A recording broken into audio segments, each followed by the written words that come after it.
He was a billionaire. He had fame, power, travel, luxury cars, and parties surrounded by empty smiles. To the world, he was living the dream so many desired.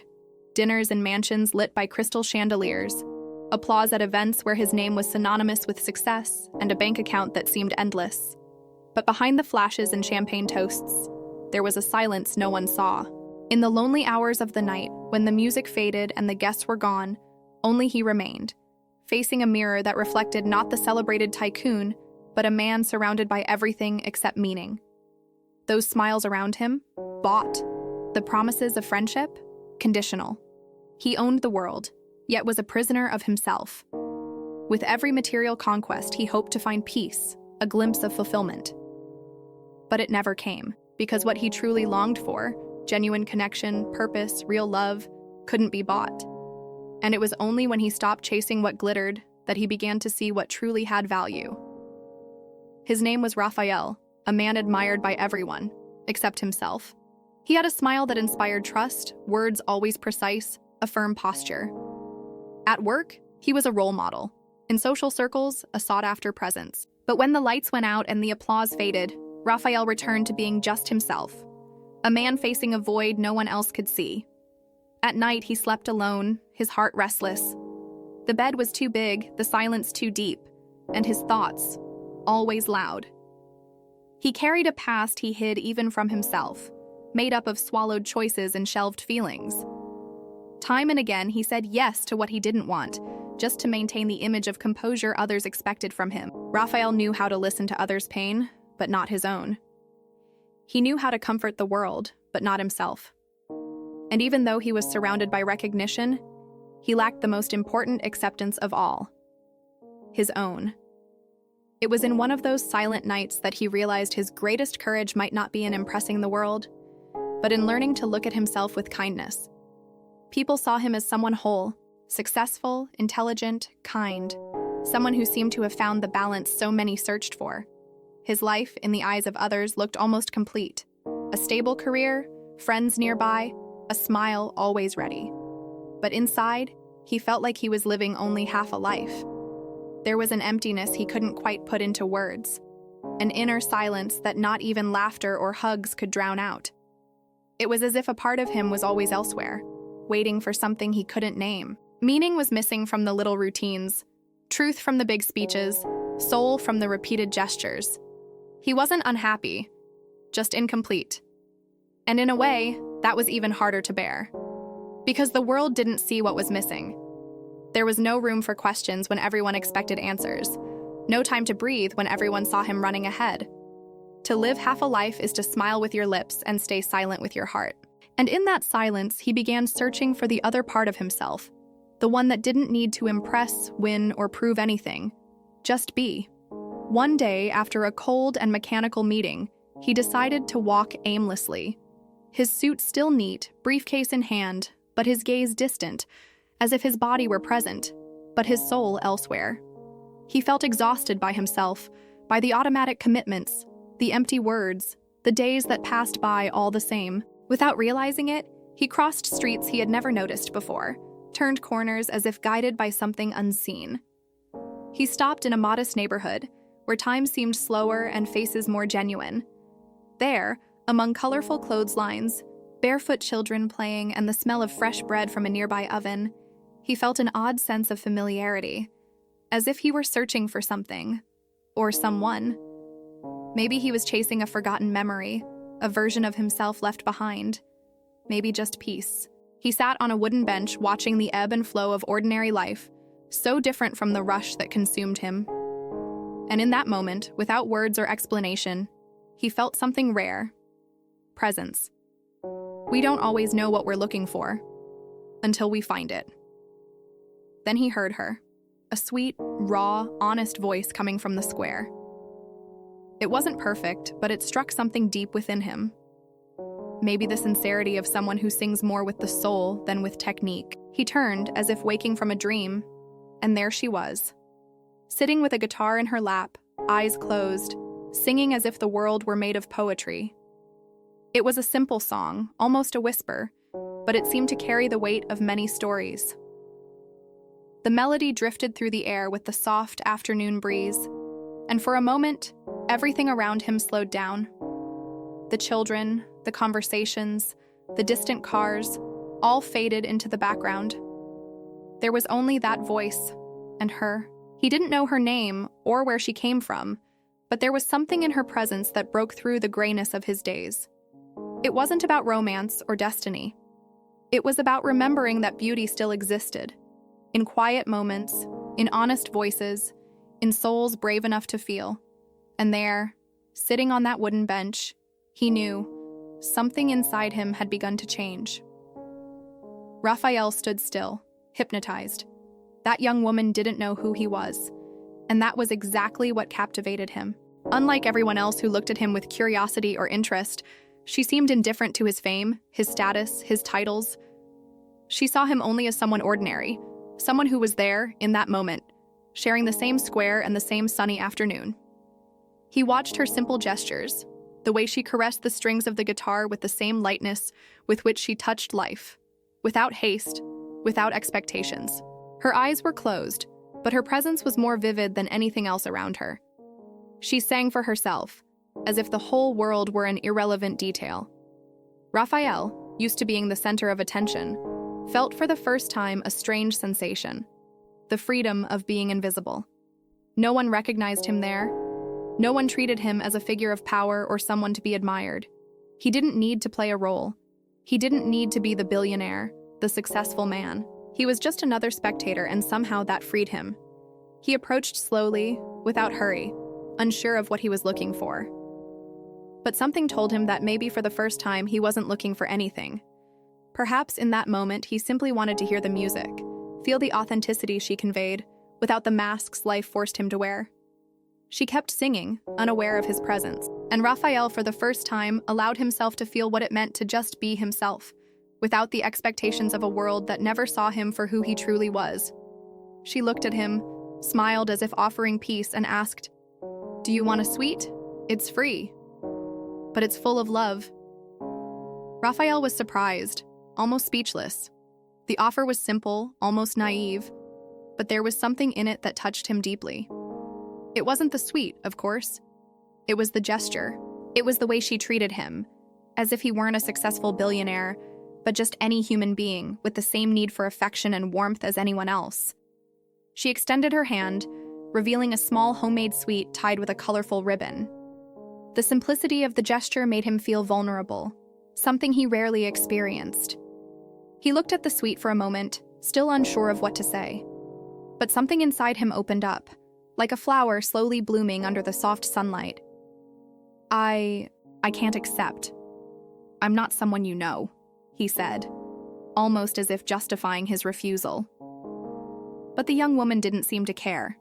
She simply smiled again, without hurry, as if she knew that the most important thing wasn't the sweet itself, but what it represented. "It doesn't matter who you are," she replied. "What matters is what you feel now.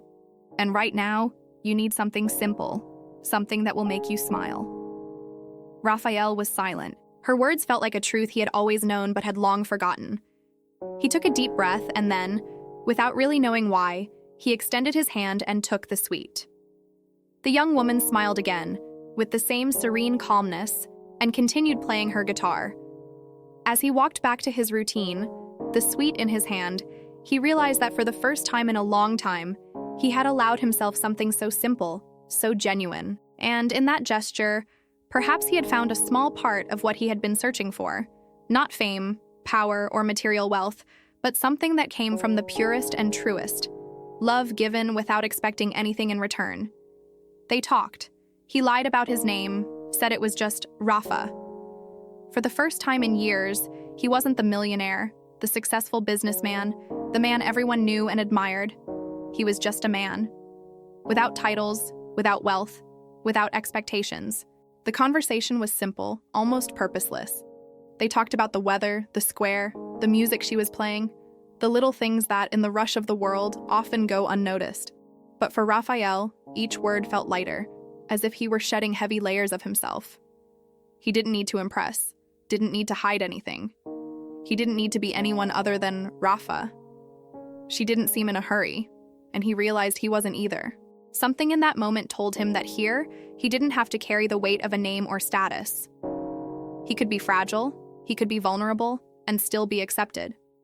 When the conversation ended, she smiled again, with the same serene calmness that had drawn him in.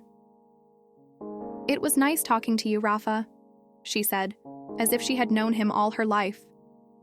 And it was in that simple smile, in that gesture of pure humanity, that Rafael felt something he hadn't felt in a long time.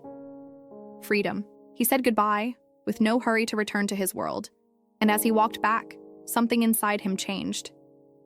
He was still the same man as always, but for a brief moment, he didn't care what the world thought. Because that afternoon, he somehow knew that it was enough to just be him. And Clara didn't see figures. She heard dreams, felt hearts. While many saw numbers, investments, and opportunities, she saw something deeper, something that couldn't be touched but could be felt.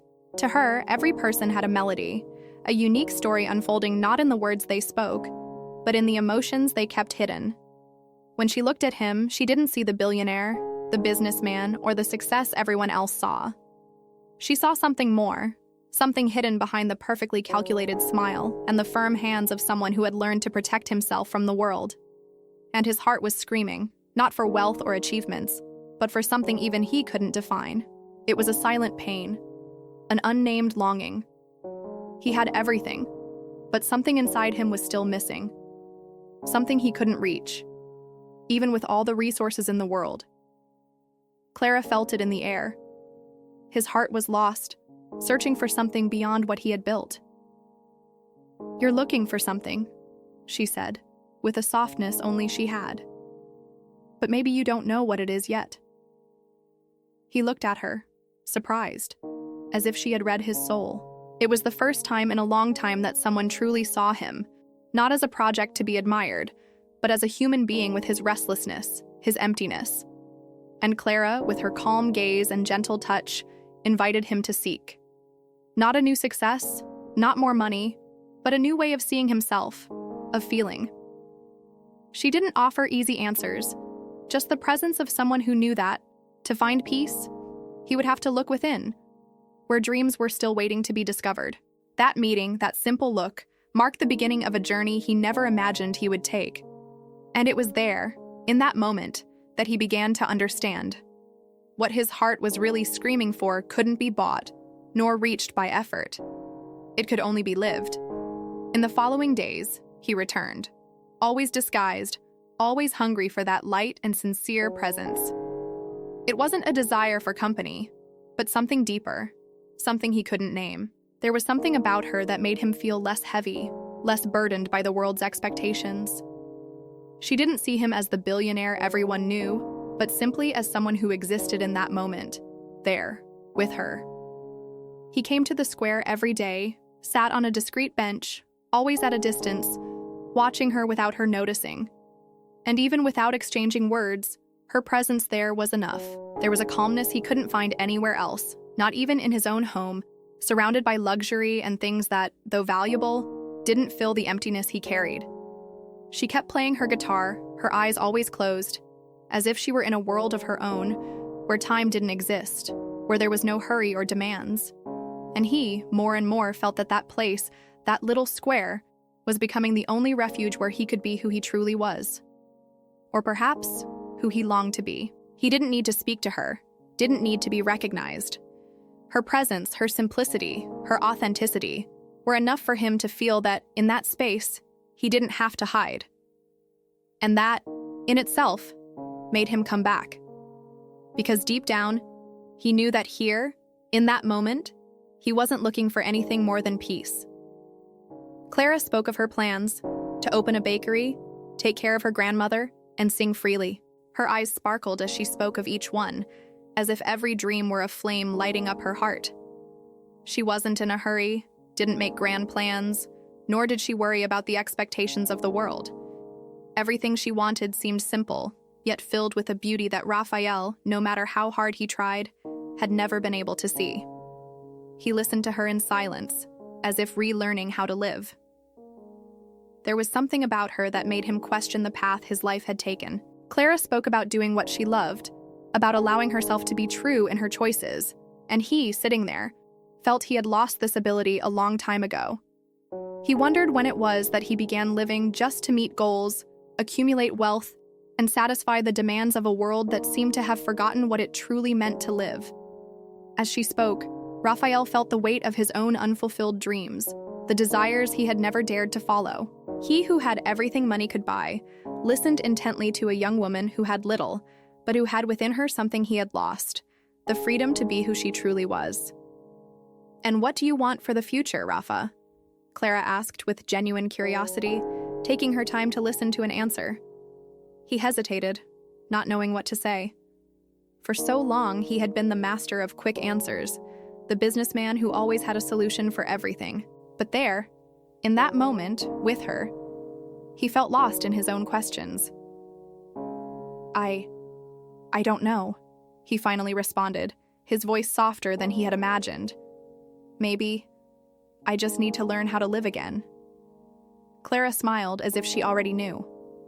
Perhaps she didn't need grand answers, only the time to rediscover what truly mattered. She taught him to see beauty in the small things, the smell of cake in the oven, the sound of rain, laughter for no reason. Every simple moment, every seemingly ordinary instant, was an opportunity to notice the magic that existed in the everyday. While he was used to seeking grandeur in achievements, numbers, and business, she invited him to slow down, to breathe, and to observe the world around him with new eyes. The sweet aroma wafting from the kitchen, filling the air, made him forget his worries and surrender to that moment of pure sensory happiness. The sound of the rain, gently tapping against the windows, brought a sense of coziness, as if time, for a few minutes, had paused to give him a silent hug. And her laughter, so spontaneous, without reason, was contagious. He realized how laughter could be light, without pressure, like a refuge against the weight he carried. She showed him without words that true happiness wasn't in great victories, but in the ability to savor the simplicity of life. The baking cake wasn't just a recipe, it was the comfort of being present. The rain wasn't just water falling from the sky, it was the chance to stop and listen to nature. The laughter, the laughter, wasn't a reaction to something external, but a reflection of the moment lived with intensity, with authenticity. He began to realize that in the search for the extraordinary, he had forgotten the extraordinary found in the small things, and Clara, without hurry, without expecting anything, was the beacon that guided him back to that simplicity he had lost. One day, she said, looking into his eyes, "You live surrounded by everything, but it seems like you have nothing." Those words fell on him like an unexpected chill. He stared at her, surprised, trying to understand what she meant. He had everything the world considered valuable: money, success, cars, travel, power. But when he looked at her, something in her sincerity and simplicity made all those possessions lose the shine they once had for him. She wasn't saying it in an accusatory way, but as an observation. Clara knew he was lost, that behind his flawless facade, there was a soul who, despite being surrounded by luxuries, was still searching for something that couldn't be bought, something that even he couldn't name. He felt vulnerable, as if she had touched a wound he still hadn't dared to face. He had always believed that his life was complete, that achievements were what gave meaning to his existence. But there, in her deep gaze, he began to question everything he had built. He wondered, what really matters? What was he searching for in all those things? Why, despite having everything, did he still feel empty inside? "You're right," he said, his voice low, as if speaking more to himself than to her. "I have everything. But deep down, it feels like something is always missing." She smiled gently, as if she already knew the answer. She didn't need to say anything more, because in that moment, he knew that his search wasn't outside of him, but within. And for the first time, he felt a small light inside himself, a spark of hope that maybe it was possible to find what he truly needed, something that couldn't be seen with the eyes, but could be felt in the heart. That broke him. He cried. The tears came from a deep place, somewhere he didn't even know was holding something back. Clara's words, so simple, so true, were like a key that opened a door inside him that he had locked away for years. He was used to being seen as a figure of power, a strong man, someone untouchable. But there, in that moment, in her gentleness, he could no longer keep the walls up. Clara didn't look at him with the world's curiosity, with the demanding eyes that always wanted more, that saw him as an endless source of success and wealth. She saw him for who he truly was. And that broke him. For the first time, someone saw his soul. Without judging him, without wanting anything in return. She didn't need anything from him, didn't want his possessions or his fame. She only wanted him to be genuine, to allow himself to be vulnerable. He felt a weight lifting with every tear that fell. For the first time, he allowed himself to feel something beyond control, beyond perfection. The layers of loneliness he had built over the years began to crumble, and he could no longer contain what had been repressed inside him for so long. Clara, with her serene gaze, didn't do anything but be there. She didn't say any more words, didn't offer advice, didn't look for an explanation for his pain. She was just present, without haste, without pressure, letting him find himself. When the tears finally stopped, he felt a relief he never imagined was possible. It wasn't an instant cure, but something that began in that moment. Something he didn't know if it could be finished, but that, for the first time, he was willing to explore. Little by little, he realized that maybe what he needed wasn't more achievements or more things. Maybe what he needed was more moments like that. To be truly seen, to be accepted without conditions. And in that instant, Clara had shown him something he never knew he was looking for. The freedom to be whole, without masks, without fear. Rafael began to change. Little by little, he started reducing his workload, not because there was nothing left to do, but because he began to realize that his life had been running at a pace that kept him from truly living. He started to visit the square more regularly, not to make deals or close business, but simply to be there, breathe the fresh air, and watch the people passing by. Something he had never allowed himself to do before. On the slow mornings that stretched out without haste, he would sit on the bench where Clara used to play her guitar. Sometimes she was there, other times she wasn't, but that didn't matter.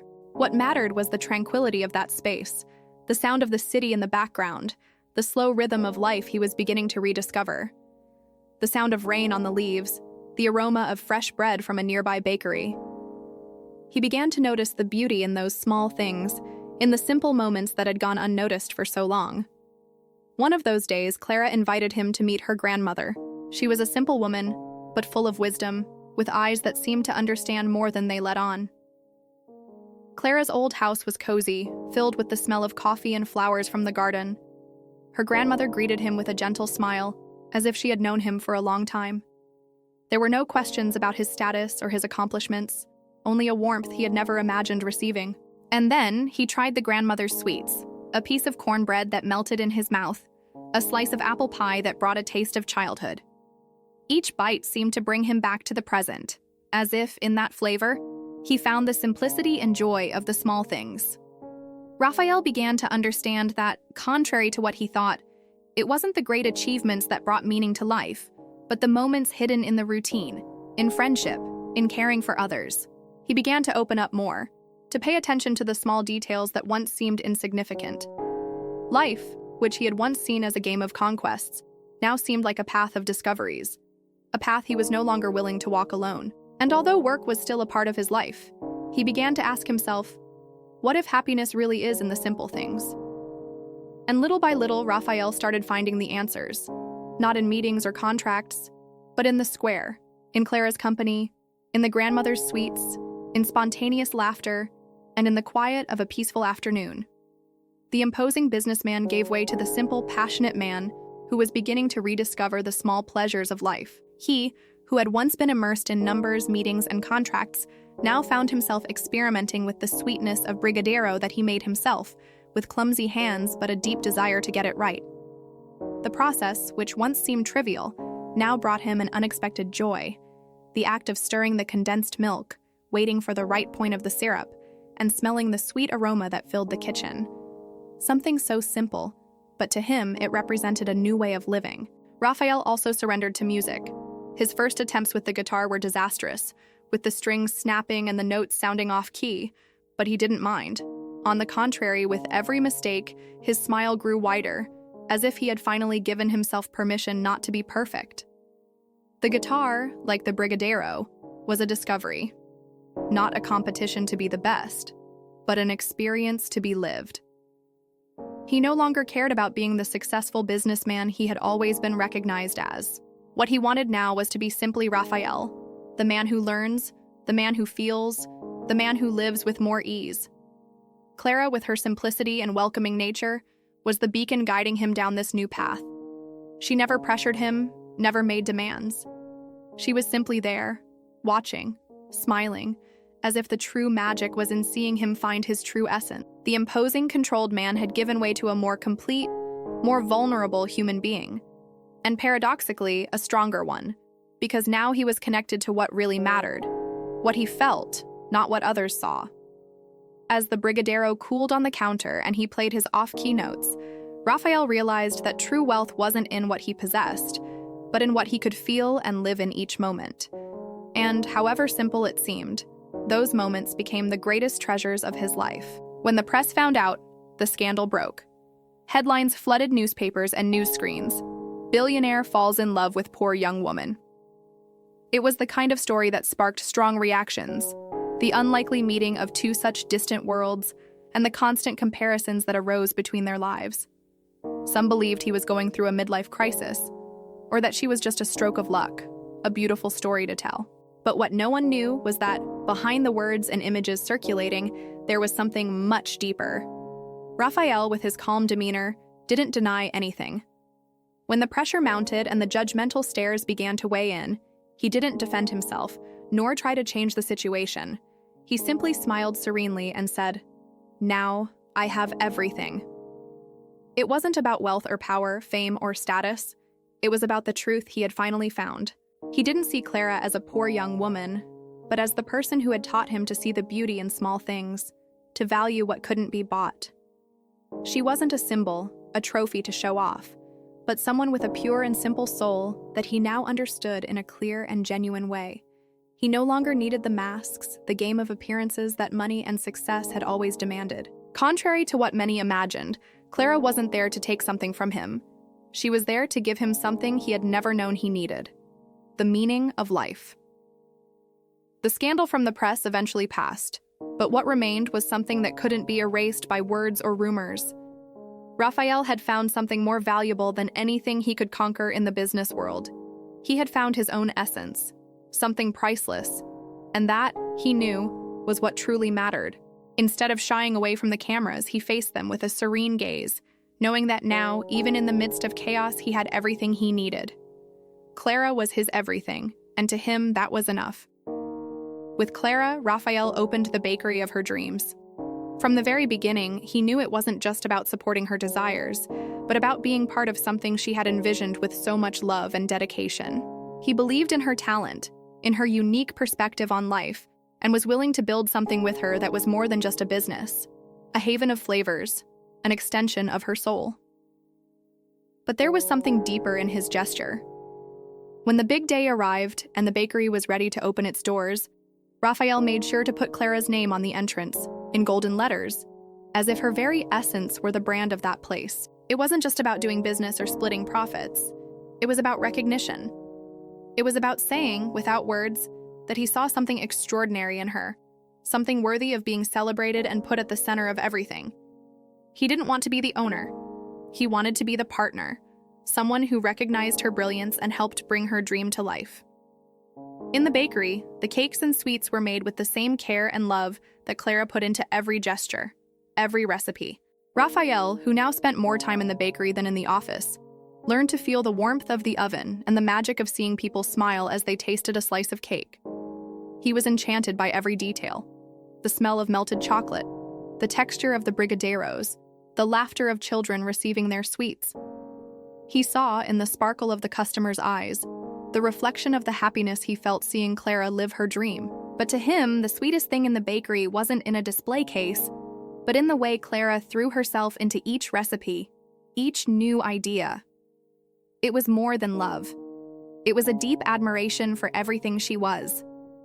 He saw her not just as the woman he loved, but as someone who, with her simplicity and talent, had achieved the impossible. A world where sweetness was not only what you ate, but what you felt, what you shared. And in that place, in every little cake, in every cup of coffee served, was their love, but also the respect and admiration Rafael had for her. He no longer needed an empire of luxury or fame. He just needed her, and from that, he knew he had everything. And there, between doughs, music, and held hands, Rafael discovered that the greatest fortune in life wasn't in numbers, contracts, or endless meetings. The true wealth, he realized, was being loved by someone who didn't care about what he had, but about who he was. Clara didn't see him as a successful businessman, nor as the billionaire he used to be. She saw him as a simple man who, by her side, could be vulnerable, true, and exactly who he was. Between the soft sound of the guitar and the sweet aroma of flour mixed with chocolate, Rafael felt his soul warm in a way he had never known before. The conversations with Clara as they prepared a new suite together, or as he tried to learn chords on the guitar, were moments of pure connection. There was no rush, no expectations, just the joy of being in the present, sharing a life he never imagined possible until recently. He looked at Clara and saw not only a talented woman, but someone who, with her sincere gaze and pure heart, taught him to love simplicity, the beauty of the small things, and the value of a genuine smile. She wanted above all to see him happy, and that made her the greatest fortune he could ever wish for. She didn't need luxury or grandeur, and because of that, she could see beyond the surface, finding in him what he had ignored for so long, his true essence. Rafael then realized that what he needed most, what had always been missing from his life, wasn't material goods or recognition from the world. He discovered that the greatest fortune in life was being loved by someone who only wanted to see his soul smile, who loved him for who he was and not for what he had. And in that moment, surrounded by laughter, sweets, and clumsy guitar chords, he knew he already had everything that truly mattered.